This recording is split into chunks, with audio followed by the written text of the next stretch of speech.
Hi అండి అందరికీ welcome back to my channel. నేను మీ సాయిలక్ష్మి. అందరూ ఎలా ఉన్నారు? బాగున్నారా? నేనైతే చాలా బాగున్నాను. మీరు కూడా బాగుండాలి మనస్ఫూర్తిగా కోరుకుంటున్నాను. ఈ రోజు వచ్చేసి బుధవారం లాగండి. ఈ రోజు ఏంటంటే అమ్మవారు 3వ రోజు కదా, అన్నపూర్ణదేవి అవతారనమాట. ఈరోజు నేను ఏంటంటే మార్నింగే ఎప్పట్లానే 4కే లేచాను. పాలు కాచి పక్కన పెట్టేసుకున్నాను. ముందైతే దద్దోజనానికి అని చెప్పి కుక్కర్ పెడుతున్నాను అనమాట. మామూలుగా రైస్ లాగే పెట్టేశాను. 1-2 గ్లాసులు నీళ్ళు పోసి చిన్న కుక్కర్లో పెట్టేశాను అనమాట. సిమ్లో పెట్టాను. తర్వాత అయితే ఇంకా దేవుడి దగ్గర అన్నీ సిద్ధం చేసుకుంటున్నాను. ఇవన్నీ కొంచెం శుభ్రం చేసుకుని ఉన్నాయి. నైట్ ఇంకా లేట్ అయిపోయింది, ఏమీ క్లీన్ చేయలేదనమాట. ఇంకా అలా ఉంచేసాను. ఇంకా అందుకని చెప్పి అంటే పేరుకుపోయినట్టు అయిపోయి వాతావరణం చల్లగా ఉంటుంది కదండి కొంచెం, అందువల్ల సరిగ్గా వెలగలేదు, లాస్ట్లో ఉండిపోతుంది. అందుకని చెప్పి ఇంక ఇప్పుడు దీపం పెట్టుకునే ముందు వెచ్చబెట్టుకుని వేసుకుందాం కదా అని చెప్పి నేను వెచ్చబెడుతున్నానండి. అది వేసి పెట్టుకుంటే దీపం నిలబడి వెలుగుతుందనమాట. అలా డైరెక్ట్గా వేసేస్తుంటే వెలుగుతుంది, కానీ కాసేపటికి లాస్ట్కి వచ్చేటప్పటికి ఇంకా అలా ఉండిపోతాను అనమాట. దాన్ని ఏం చేయాలో తెలియట్లేదు, ఉంచాలా ఏంటా అన్నది సందిగ్ధంలో పడిపోతున్నానని చెప్పి ఇంకా అలా చేశాను. ఇప్పుడైతే ఇంకా అన్ని సిద్ధం చేసుకుంటున్నాను. నైవేద్యం, పువ్వులు కొన్ని ఎలాగ మా వారు తెస్తున్నారు పూజకని చెప్పి పువ్వులు, కానీ ఎన్ని తెచ్చినా కూడా ఎరుపు పువ్వులు అంటే అమ్మవారికి ఇష్టం కదండి. ఇంకా అన్ని రూపాలు ఆవిడే కదా, మెయిన్ దుర్గాదేవిలోనే అన్ని రూపాలు కదా. అందుకని చెప్పి ఇక్కడైతే కొంచెం తడిగుడ్డది పెట్టుకుని ఇంక ఇవన్నీ సిద్ధం చేసుకుంటున్నాను. దండ పట్టుకొచ్చారు పాపం మా వారైతే. అంటే పువ్వులతో పాటు దండ వేయడం వల్ల అమ్మవారు నిండుగా కనిపిస్తుందని చెప్పి తెచ్చారనమాట అండి. ఇంకా అవన్నీ సర్దుకుంటున్నాను. తమలపాకులు అది అయితే కోసుకుని వచ్చాను. ఈవినింగ్ కోసుకుందాం అనుకుంటూ ఉంటాను, మర్చిపోతున్నాను. అప్పటికప్పుడు చీకట్లో వెళ్ళి కోసుకు తెస్తున్నాను అనమాట. ఇంకైతే అన్నీ సిద్ధం చేసుకున్న తర్వాత పూజ చేసుకుంటున్నాను. ఏంటంటే పూజ అంతా అయిపోయింది. ఈరోజు అన్నపూర్ణాదేవి కదండి, అన్నపూర్ణాష్టకం చదువుకుంటున్నాను అనమాట. అది అయిపోయిన తర్వాత ఈ లోపల ఏంటంటే కుక్కర్ చల్లారుతుందని అక్కడ పెట్టొచ్చేసాను. ముందు ఏంటంటే నార్మల్గా మహానైవేద్యం పెట్టేశాను, కొబ్బరికాయ అది కొట్టేసి. అప్పుడు ఈ లోపల కుక్కర్ చల్లారుతుంది కదా, అప్పుడు పోపు కలిపేసి అప్పుడు తీస్తున్నాను అనమాట. ఎందుకంటే మళ్ళీ అది చల్లారి దాకా కూర్చుని మనం చేస్తామంటే ఇంకా టైం లేట్ అయిపోతుంది కదండి, టైం సేవ్ అయినట్టు ఉంటుంది కదా అని చెప్పి అనమాట. అంటే ఎర్లీగా పెట్టుకోవాలి దీపం అనే ఉద్దేశంతో. ఇప్పుడైతే ఇంకా ఇది అయిపోయిన తర్వాత ఇంకా మధ్యలో లేవకూడదు కదా అని చెప్పి ఇంకా అలా చేస్తున్నాను అనమాట. ఇంకా మరి టైం సరిపోవట్లేదు, లేకపోతే అందుకేనండి. ఇప్పుడైతే ఇంకా దద్దోజనానికి పోపు అది వేస్తున్నాను అనమాట.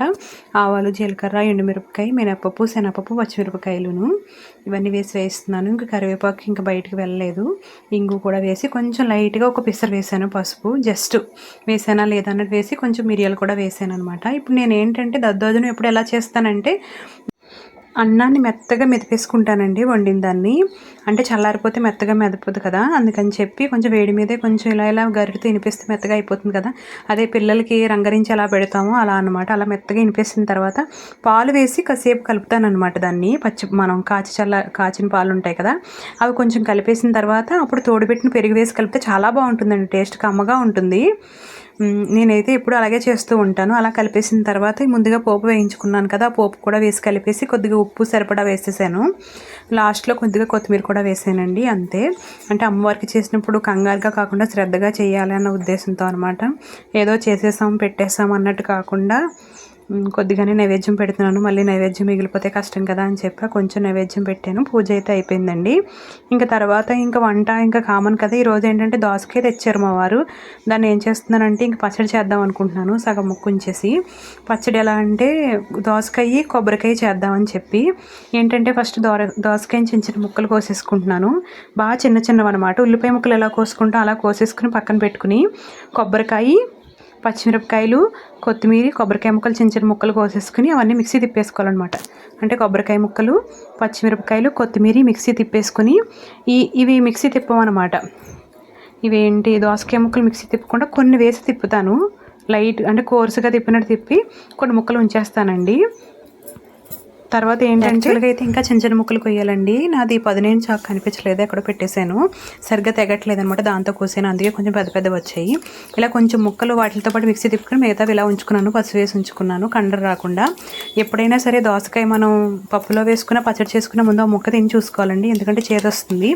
ఒకసారి అలాగే అయిందనమాట. నేను మొత్తం వండేసాను. పప్పు అది చేసేసిన తర్వాత చూసుకున్నాను, మొత్తం చేదొచ్చేసింది. అంత బయట పడేవాల్సి వచ్చింది. చాలా బాధ అనిపించింది. కరెక్ట్గా మా మావయ్య గారు భోజనానికి వచ్చేసాక చూసుకున్నాను అనమాట. చేదుగా ఉందన్నారని ఆయన చూస్తే మొత్తం చేదు మయమైపోయింది. అప్పటికప్పుడు కంగారుగా పెసరపప్పు పప్పుసి పెట్టి చేశాను అనమాట.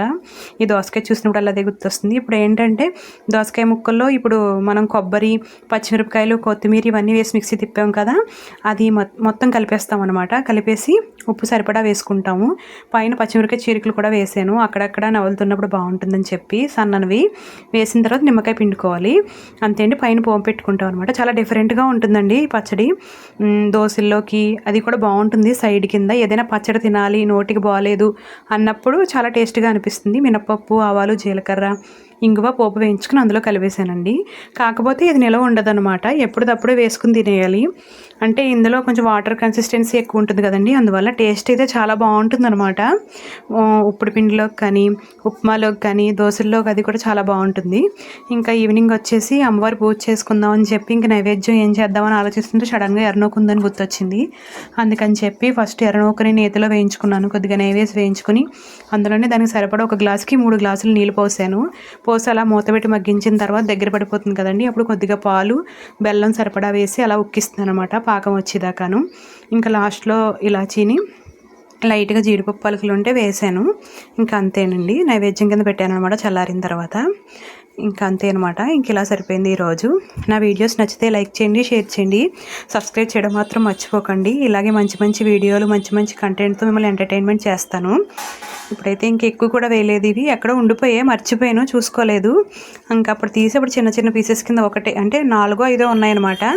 అవి మొత్తం అంటే ఒకరికే వెళ్ళిపోయినట్టు ఉంటాయని చెప్పి చిన్న పీసెస్ కింద కోసి వేసి ఇంకో నైవేద్యానికి పెడుతున్నాను. వేడి చల్లారిన తర్వాత ఇంకా పూజ చేసుకున్నాను, అయిపోయిందండి. అంతే అనమాట. Thank you guys, bye.